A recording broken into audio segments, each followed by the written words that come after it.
Olá, meu querido, seja bem-vindo a mais um Estudo com Deus, começando por aqui. Meu nome é Kelly Picalho, sou casada, mãe de 2 filhos. Hoje moro no Pará, mas sou mato-grossense. Estou aqui para partilhar da Palavra de Deus com você.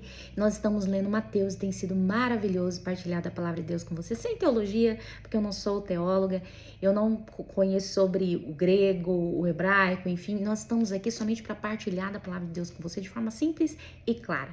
E eu estou aqui para continuar o nosso estudo, amém? E hoje nós vamos estar lendo Mateus capítulo 16, versículo 13 em diante, em nome de Jesus. E eu te convido aí a abrir a sua Bíblia para que você possa ler comigo, para que você possa estar seguindo aí junto comigo, amém? Esse vídeo aqui é um vídeo curto de 20 minutos, somente para te motivar. Nossa intenção é motivar você a ler a Bíblia, a compreender e aprender mais de Deus, amém? Vamos também convidar o nosso amado professor, o Espírito Santo, porque sem ele nada podemos fazer. Então feche seus olhos, vamos orar neste momento, em nome de Jesus. Senhor Jesus, te agradecemos por mais uma vez estarmos aqui reunidos em Teu nome. Peço-te perdão pelos nossos pecados, coloca a minha vida e a vida daquele que está assistindo esse vídeo. E eu peço ao Pai, em nome de Jesus, que o Senhor venha operar nas nossas vidas agora. Senhor, abra nossa mente, nosso coração, nosso entendimento, nossa compreensão da Tua poderosa palavra.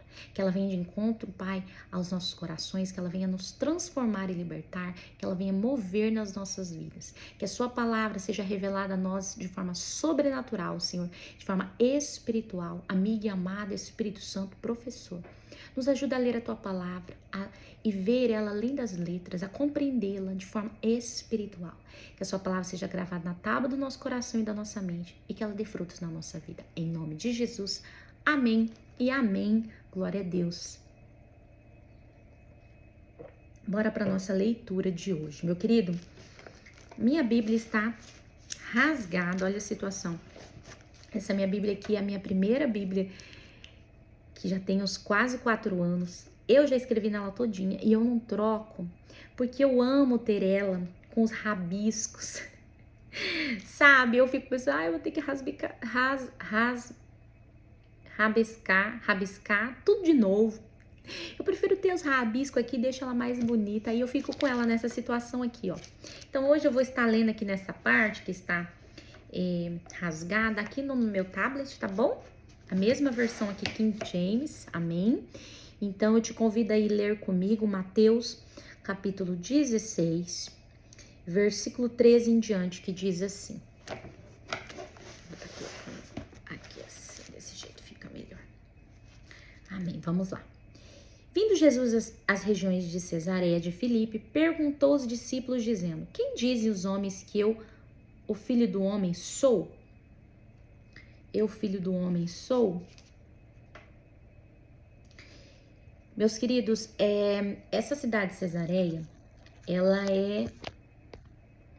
ela fica ao norte do Mar da Galileia, amém? E também ela fica nas encostas do Monte Hermon. Antes, ali, essa cidade de Cesareia de Filipe, ela era chamada de Jerusapaneias, que era em homenagem ao deus Pan. Mas depois que foi reconstruída ali por Filipe, ele deu esse nome em homenagem a Tibério César e também a si próprio. Somente queria abrir um parêntese aí para te falar um pouquinho dessa cidade, que é muito falada aqui na Bíblia, amém? Continuando aqui no versículo 14. E eles disseram, alguns dizem que é João o Batista, outros dizem é Elias e outros Jeremias, ou um dos profetas. Disse-lhe ele, mas vós, quem dizeis que eu sou? Versículo 16. E Simão Pedro respondendo disse, tu és o Cristo, o Filho do Deus vivo. Versículo 17. E Jesus respondendo disse-lhe, abençoado és tu, Simão Barjonas, pois carne e sangue não revelaram isso a ti, mas o meu Pai que estás no céu. É o próprio Deus que nos revela de forma plena quem Jesus é. É o próprio Deus que nos revela, é o próprio Espírito Santo de Deus, não é algo humano, é algo sobrenatural, sobre-humano, que nos vem essa revelação de quem Jesus é, essa plena revelação, essa verdadeira revelação vem dos céus. Amém? Versículo 18 aqui, que diz, e eu também te digo que tu és Pedro, e sobre esta rocha eu edificarei a minha igreja, e as portas do inferno não prevalecerão contra ela. Aqui, quando ele fala, e tu és Pedro, ele está afirmando, você é Pedro. E ele continua, e sobre esta rocha eu edificarei a minha igreja. Sobre qual rocha ele está falando? Ele não está falando sobre a rocha Pedro. Quando ele diz aqui, ele não fala sobre você, Pedro. Não. Ele primeiro afirma, você é Pedro, e depois ele continua, e sobre esta rocha eu edificarei a minha igreja. Sobre qual rocha? Sobre a revelação de Deus sobre o seu testemunho de Jesus. É sobre esse testemunho, sobre essa revelação de Deus, de quem Jesus é, daquilo que Jesus vai executar em nome de Deus na terra. Tudo isso, é sobre isso que vai ser edificada a igreja, é sobre isso que vai ser construído a igreja do Senhor. Vai ser estabelecida a igreja de Cristo. Amém? Continuando aqui no versículo 19. E eu te darei as chaves do reino do céu, e tudo quanto tu ligares na terra será ligado no céu. Tudo quanto tu desligares na terra será desligado no céu. Essa autoridade vem uma autoridade de mordomo, que nós somos, na verdade, de abrir e fechar. E essa promessa individual que foi dada a Pedro, que ele abriria, que ele teria a chave dos céus, ele usou, nós vimos isso sendo concretizado na vida de Pedro, que ele foi aquele que abriu a salvação tanto para os judeus e quanto para os gentios. Foi a partir dele que isso se iniciou. Então, sim, já se cumpriu essa promessa na vida de Pedro, para a glória de Deus. Amém? Continuando aqui no versículo 20. Então ele ordenou aos seus discípulos que não contassem a nenhum homem que ele era Jesus o Cristo. Desde esse tempo começou Jesus a mostrar aos seus discípulos que ele deveria ir a Jerusalém e sofrer muitas coisas dos anciões e dos principais sacerdotes e escribas, e ser morto e ressuscitar ao terceiro dia. E Pedro, tomando-o, começou a repreendê-lo, dizendo: longe de ti, Senhor, isso não será para ti. Versículo 23. Mas ele, virando-se, disse a Pedro: para trás de mim, Satanás.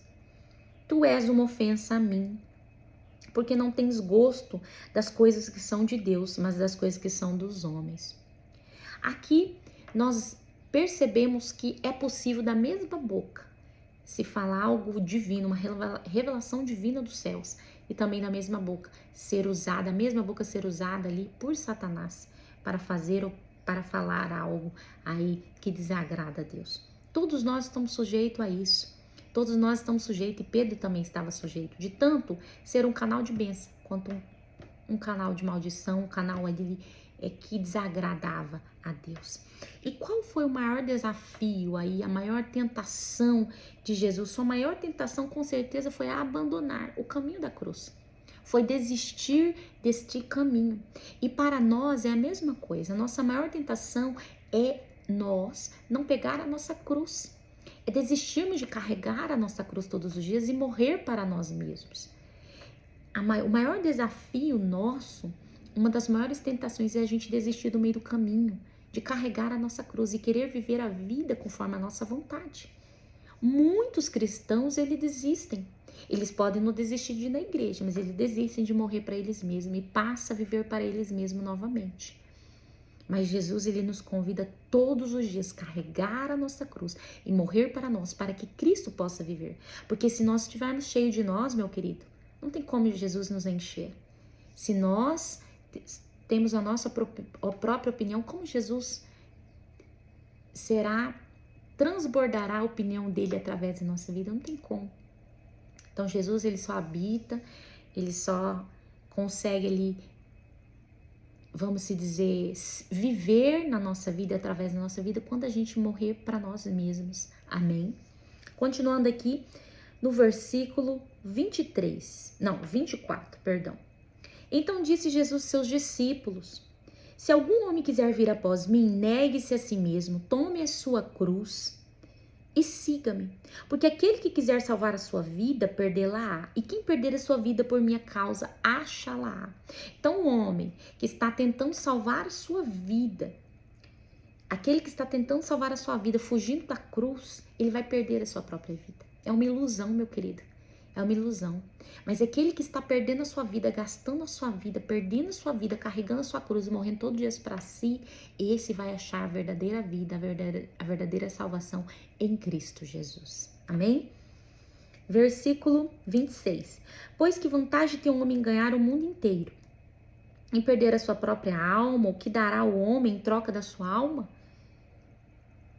Porque o Filho do Homem virá na glória de seu Pai, com seus anjos, então recompensará cada um segundo as suas obras. O que tomar a sua cruz, ou o que não tomar, independente, vai ter que se dar conta lá naquele dia, diante de Deus, pelas suas ações e decisões. Não importa se você vai decidir não carregar a sua cruz, ou se você decidir carregar a sua cruz, diante de Deus, todos nós vamos ter que resolver aí o que nós falamos na terra, o que nós fizemos. Vai abrir ali naquele dia o livrinho ali diante de Deus, o livro, e ali vai ser falado tudo que nós fizemos, se nós pegamos a nossa cruz ou se nós decidimos largá-la. Tudo vai ser esclarecido e colocado ali diante de Deus naquele dia. Então, qual o preço que você quer pagar? Por ter pegado a tua cruz ou por você ter abandonado a sua cruz? Qual é o preço? Qual é a recompensa que você vai querer? Amém?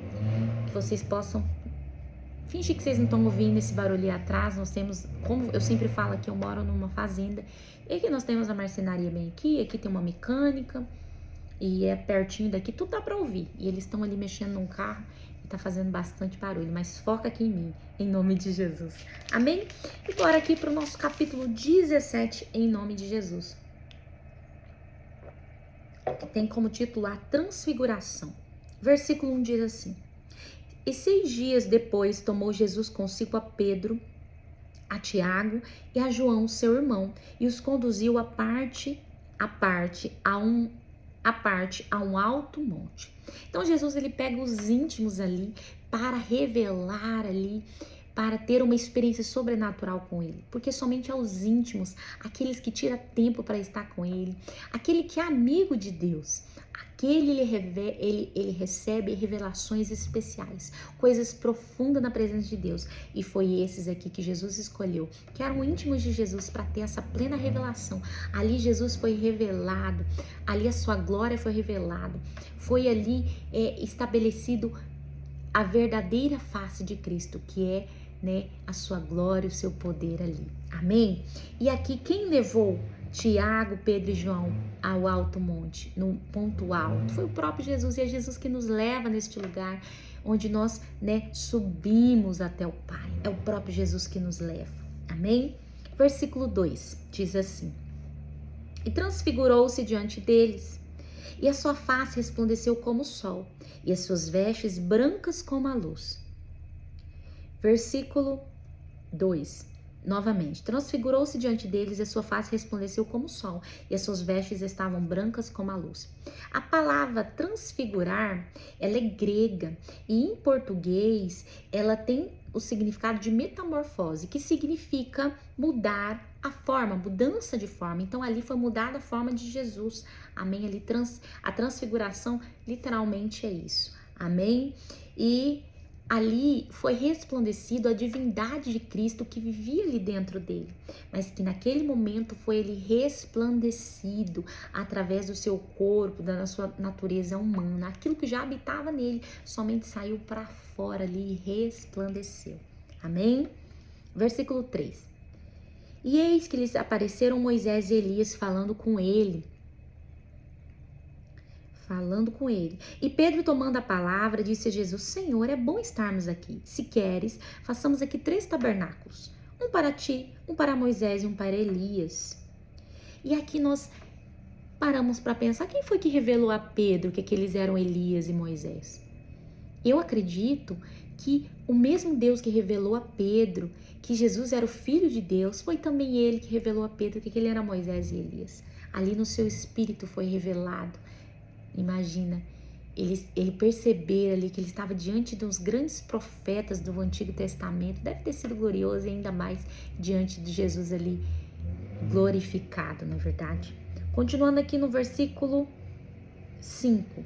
Enquanto ainda falava, eis que uma nuvem luminosa os cobriu, e da nuvem saiu uma voz que lhe dizia: Este é meu filho amado, meu filho amado, me perdi aqui. Meu filho amado, em quem me comprazo, escutai-o. Aqui foi Deus confirmando que Jesus era o Filho de Deus. Aqui era Deus confirmando quem era Jesus de fato, o Filho de Deus. Amém?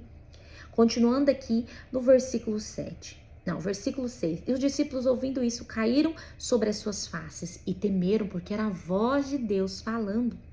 E vindo Jesus, tocou-os e disse: levantai-vos e não temais. E eles, levantando seus olhos, não viram a nenhum homem, senão só a Jesus. E enquanto desciam do monte, Jesus lhes ordenou, dizendo: a nenhum homem conteis a visão, até que o Filho do Homem seja ressuscitado entre os mortos. Versículo 10. E os seus discípulos perguntaram, dizendo: por que dizem então os escribas que Elias deverá vir primeiro? E Jesus respondendo disse-lhes: em verdade, Elias virá primeiro e restaurará todas as coisas. Mas eu vos digo que Elias já veio e eles não o reconheceram, mas fizeram-lhe tudo o que quiseram. Assim eles farão também sofrer o Filho do Homem. Versículo 13. Então compreenderam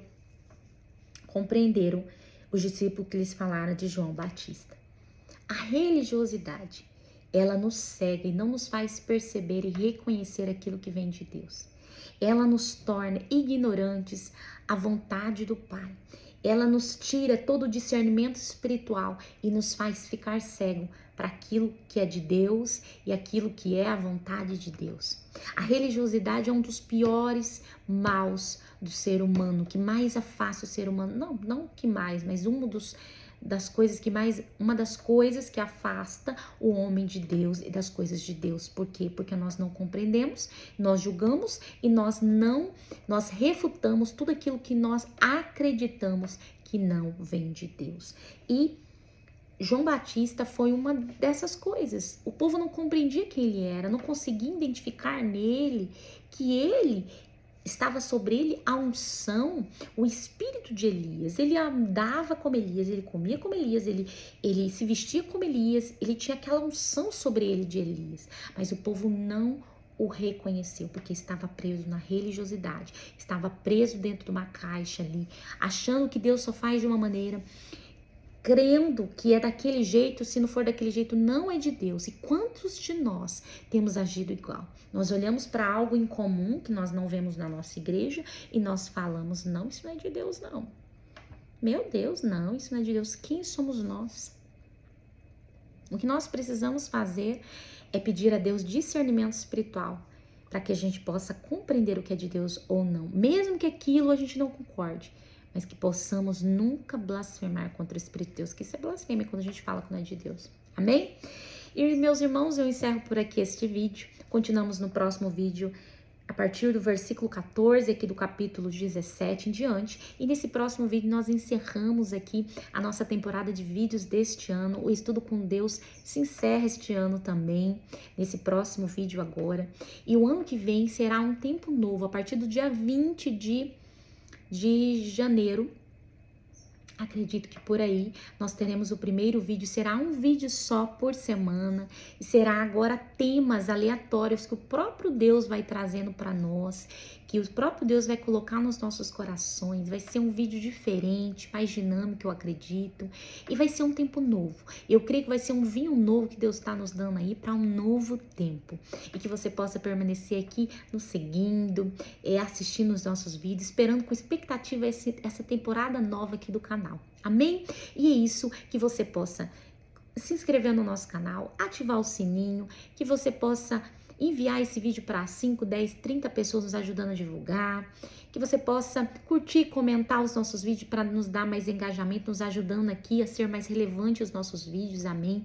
E te convido também às 3 da madrugada a estar conosco nesta campanha de oração que nós estamos realizando aí de segunda a sábado, aqui no nosso canal, nas madrugadas, orando juntos, eu, você e o Espírito Santo de Deus, buscando a presença de Deus aí nas madrugadas, amém?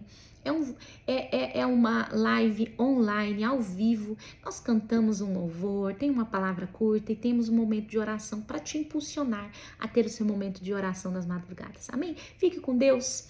Eu aguardo você aí. Te convido a estar comigo nas madrugadas. Te convido a estar comigo nesse último vídeo do ano também, em nome de Jesus. Amém? Foi um ano maravilhoso na presença de Deus e que você possa permanecer aí com Ele nesse próximo ano, em nome de Jesus. E até o próximo vídeo. Fique com Deus e até lá.